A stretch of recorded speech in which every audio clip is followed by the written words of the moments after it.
Feeling like the president, but I can't vote, boy. Picked him out from miles away, he in my scope, boy. How you speaking on my name and making no noise? Let's get back to Mariana. Can you please explain us and tell us how did you come up with $250,000 in the feds? Okay, when I first got there was this Cuban dude, like my color, real cool. And my celly from Baltimore knew him, and he was like, man, well, boy be giving me a lot of magazines to look at, but he be having other magazines, he be giving me the bull crap. So when the dude saw me on the compound, he, oh, hey, what's up, man? I've been wanting to meet you, yada, yada, all that stuff. So we talking.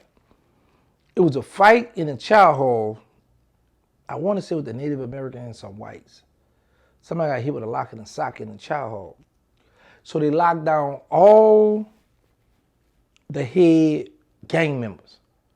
So it happened, my celly got locked up.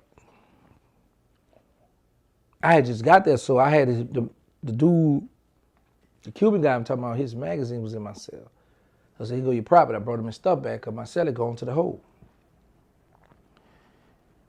And then him and I just started talking one day. Yeah, man, I be doing this.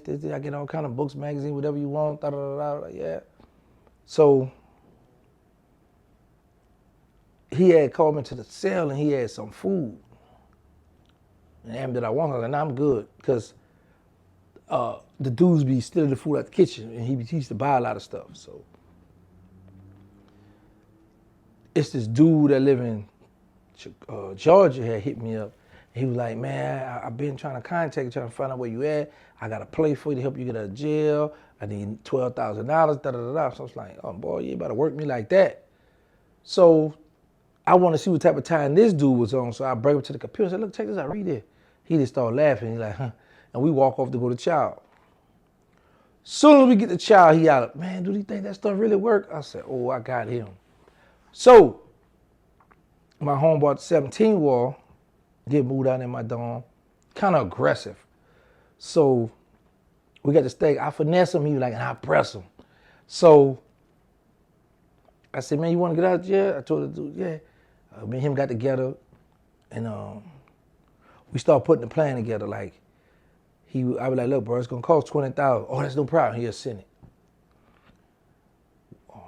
We had the paperwork pinned up on the door, all that stuff, and we just come up with an idea.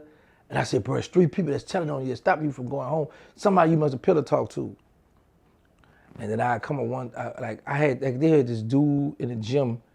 There was 2 dudes in the gym. When I told them, I said, bro, y'all want to make $2,000 right quick? They said, yeah, what's up? I said, all right. I said, just chill in here. I go outside. I said, bro, I found one of the dudes who was telling on you. Who was telling on the dude to help you get out. He said, who? I said, he in there. But bro, they want at least $2,000. Now, man, tell him I give him $200. I said, man, these people ain't gonna go for that goofy stuff, bro. So I said, well, hold on, I'm gonna go tell him. You say $200, right? I ask people, they say, I go back in the gym, I come back out. They say for playing with us now, they want $20,000, bro, for playing with them. I said, I'm gonna handle it, bro. You just send the money back to me, bro. I'm gonna take care of the bidding because you need to get out. All right, done. Like, bro, this dude's be sending us $10,000, $15,000, $20,000. Like, this was crazy, bro. Like, man, that gotta be one of the biggest licks in the Fed.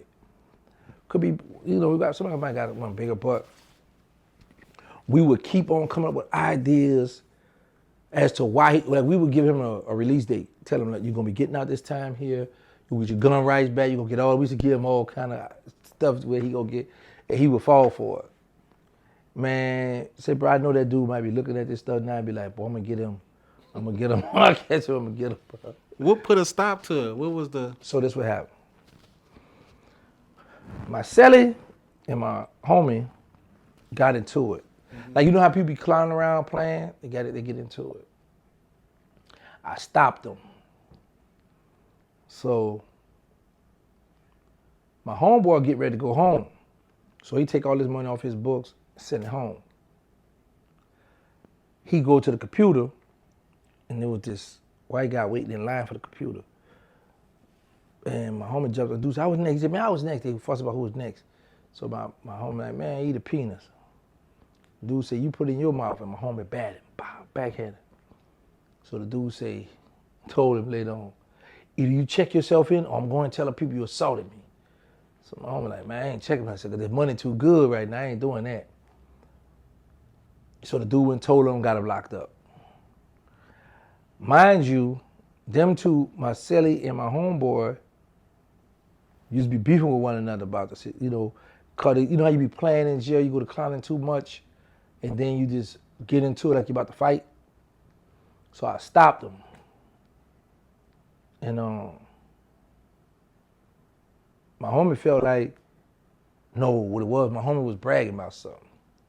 I said, where you from? He told me. I said, bro, you had to be getting high out there, because I ain't never heard of you or saw you or something. What you used to drive? And then one day he said, man, you know such and such? I said, yeah. He said, man, remember that night such and such came got that dope? I said, yeah. He said, I was in the car. I said, you was getting high. I said, yeah, bro. So now, remember the phone pauses hot up north. So, you know, there was pennies. They got the pennies from back in the days. With the number with the dollar sign or the penny, 1 cent, on the back of the shoe. Mm-hmm. So my homie up there talking about something. No, my celly talking about the phone posit.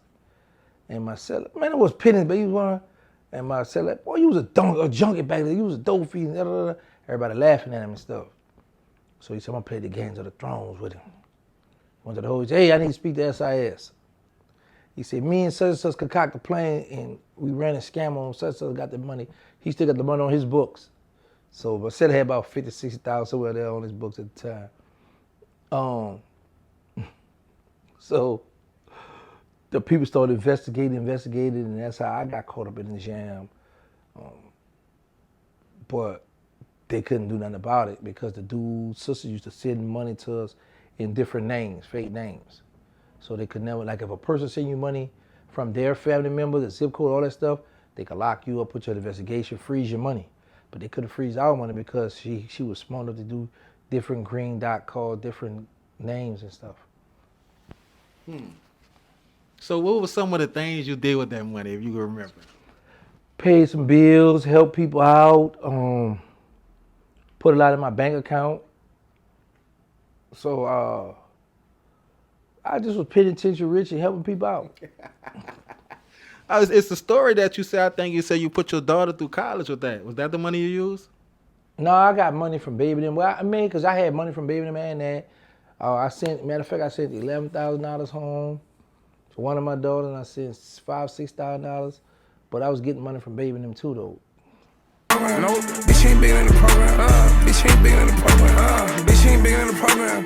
And that's something we need to remember. Bitch ain't bigger than the program.